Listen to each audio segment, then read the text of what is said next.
Hi guys, it's Carissa Lynn and welcome back to my channel. If it's your first time here, then welcome. And like I said in all my videos, I do recommend watching the very first video on this channel or the channel trailer so that you know what's going on with this series and with my book. But yeah, so today, just like all the other days in this series, we're reading a poem from my book, After All This, which is available on Amazon. Which I say in all my videos, it's linked everywhere. And today we're reading Wasted Band-Aids. Okay, here we go. Okay, Wasted Band-Aids. The cuts you've given me bleed out onto the floor while I try to bandage your wounds. You tell me all the ways I am doing it wrong. You bleed through boxes and boxes of Band-Aids. Your stitches rip open every week. Then you blame me for not wrapping your wounds tight enough. You tell people the stories of your scars and how they've made you who you are today. And then you go home and pick at every little scab, hoping to draw blood. And yet, it's my fault you're bleeding again. You cut yourself again just so you don't have to feel the pain of the last one. Then you complain of your brokenness to people, looking for pity to replace the feelings you keep deep down. You say that time heals all while bringing up our past just to argue. I watch you waste bandages on scars that should long be healed, while I sit in the corner and bleed, practicing my stitching for your next visit. Okay, so I went from very, very excited to be here, very excited to show you this video, to one of my more intense, poems. So let's break it down a little bit. So, the general idea of this poem is that I am bandaging wounds for this person. I am, sacrificing my time and my energy into healing somebody else, and then they go around and pick at their scabs and their wounds and reopen it because they don't want to heal. And so if we break it down a little bit more sentence by sentence, the first sentence is, the cuts you've given me bleed out onto the floor while I try to bandage your wounds.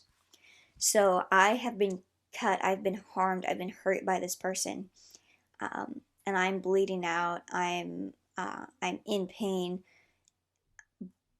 but even though I'm the one in pain, I'm bandaging somebody else. And then second line is, you tell me all the ways that I'm doing it wrong. And this is just a nod to just being told, being asked to do something for somebody, and then that person being like, but you're not even doing it right. And I'm like, well, do you want me to do it or not? Because I don't have to do this thing for you. And then next line is, you bleed through boxes and boxes of Band-Aids and your stitches rip open every week. That's just another way to say that this person is going through so many bandages. They're bleeding constantly. Their wounds don't stop. They, metaphorically, obviously it's a metaphor. Obviously this person's not bleeding all the time. But they just, their wounds are something that, their wounds and their scars and their traumas is something that affects them and me, on the daily, every day, every conversation, every fight. And then next line is, then you blame me for not wrapping your wounds tight enough. That's just another, that's just like the first line where I'm like, you've told me that I'm doing the bandages wrong, and this is like a second line to that that's like, you're blaming me for not wrapping your cuts tight enough. So still in that same metaphor. And then next line is, you tell people the stories of your scars and how they've made you who you are today. This person that I was with, was very open about the traumas that they've been through and how that's affected how they are today and their mental and physical and spiritual health today. Um, and that's, that's pretty common, that's normal. But the line after that is, and then you go home and pick at every little scab, hoping to draw blood. Um, and that's just like that same metaphor that, like, um, you're not trying to heal these traumas. You're not trying to work through them. You're not trying to change your behaviors. You're actually doing quite the opposite and doing all the things that are bad for you, the things that are not going to heal you. And then the line after that is, and yet it is my fault that you were bleeding again. And then me being blamed for, same thing.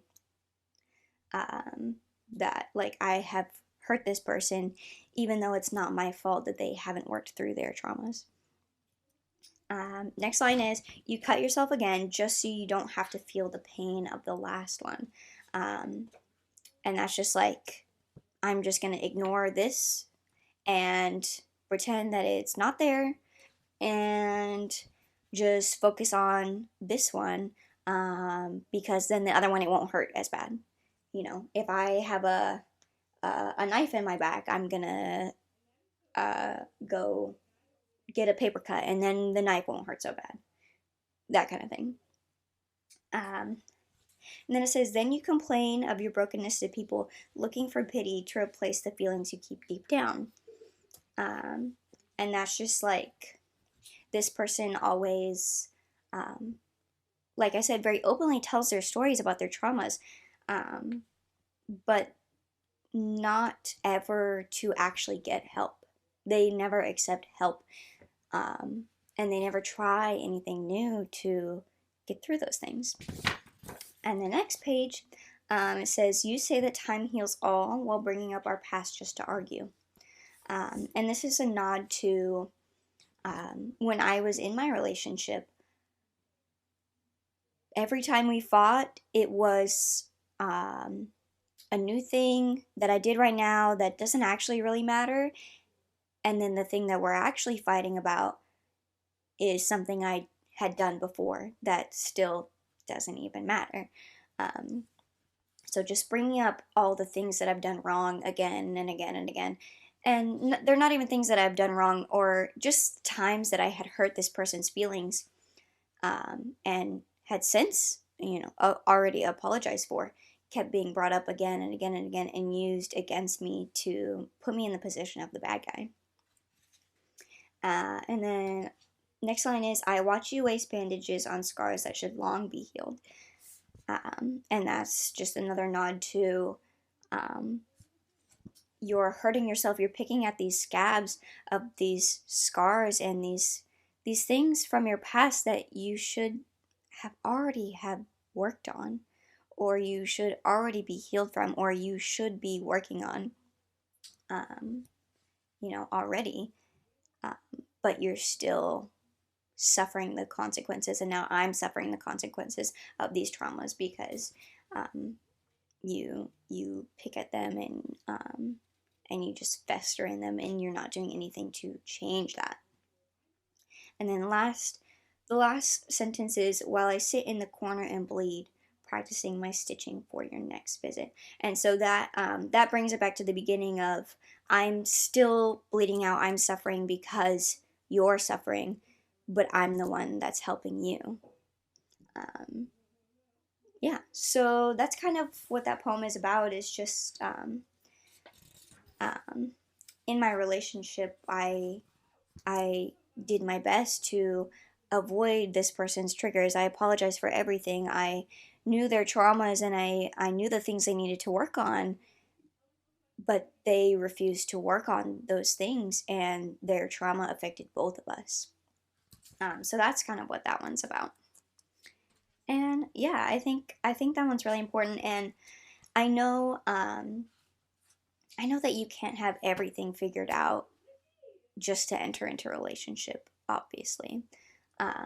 That's not like, you still deserve to be loved if you have gone through bad things, if you have trauma, if you have PTSD, if you have anxiety, if you have some sort of mental disorder, of course you still deserve love.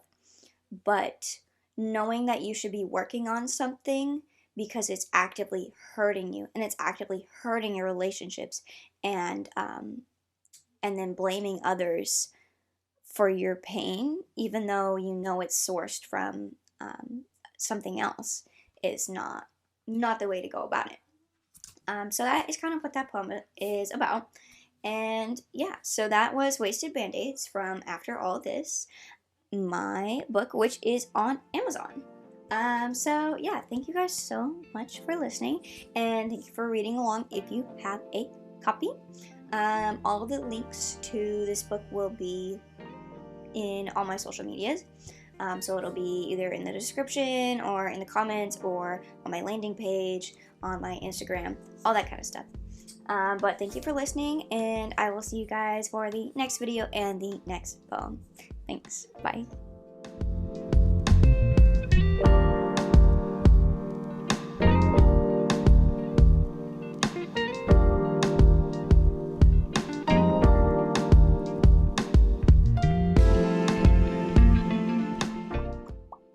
It's fucking comfy city up in this bitch.